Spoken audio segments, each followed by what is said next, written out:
Detail analysis 9:20 அவரிடத்தில் கொண்டு வந்தார். அதுதான் ரிசல்ட். 21:20 அவருக்கு எல்லாமே தெரியும். அவர் கேட்ட கேள்வி எவ்வளவு காலம் ஆயிற்று அவருக்கு தெரியாது. நல்ல சர்வ வல்லவர், சர்வ ஞானி, ஆனாலும் அதை உன் வாயினால் சொல்லும் நீ கேட்கும்படி விரும்புகிறார்.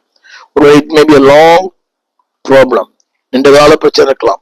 அது வியாதியா இருக்கலாம், அது வறுமையா இருக்கலாம், அது போராட்டமா இருக்கலாம், சில மக்கள் உபத்திரமா இருக்கலாம், நீண்ட கால வேதனையா இருக்கலாம், அவமானமா இருக்கலாம். பட் காட் சேஸ் எவ்வளவு காலம் ஆயிற்று. ஒரே ஒரு வார்த்தை, விசுவாசிக்க கூடுமானால் எல்லாம் கூடும். சொன்ன ஒரு வார்த்தை, விசுவாசிக்கிறவனுக்கு எல்லாம் கூடும். A detailed analysis. அடுத்தபடியாக a divine intervention. தேவன் அப்புறம் போகிறது போல காணப்படுகிறவர் அல்ல. He has the right answer.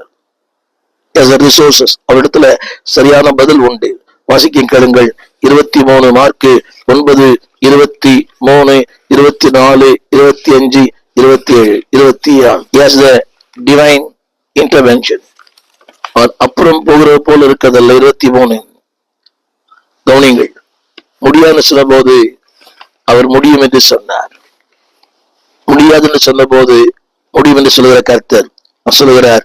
அந்த வார்த்தை 20 கூடும், எல்லாம் கூடும். உன் சூழலை மாற்றக்கூடும், எல்லாமையை மாற்றக்கூடும், உன் வறுமையை மாற்றக்கூடும், உன் கண்ணீரை மாற்றக்கூடும், உன் கலக்கத்தை மாற்றக்கூடும், எல்லாம் கூடும். பாடுபடுவ இயல்பு, ஈஸி, எல்லாம் கூடும். அந்த ஒரு வார்த்தை போட்டிருக்குது.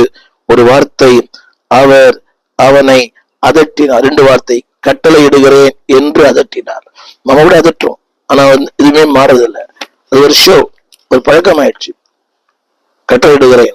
எனக்கு தெரிஞ்ச நிறைய பேர் பாவத்திலே வாழறாங்க, பாவத்திலே இருக்கிறாங்க, ஆனா கட்டளை இடுகிற அதட்டுறாங்க. ஒரு சம்பவம்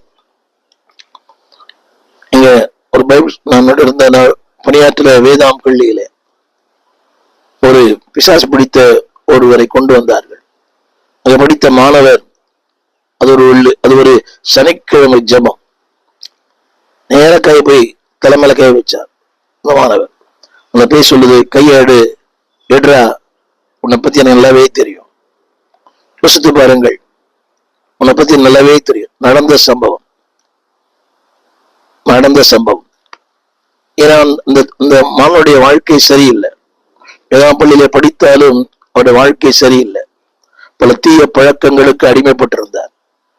அந்த பிசாசு சொல்லுது, கையை எடுடா, உன்னை பத்தி நல்லாவே தெரியும். அவருடைய அந்தரங்க பாவங்களை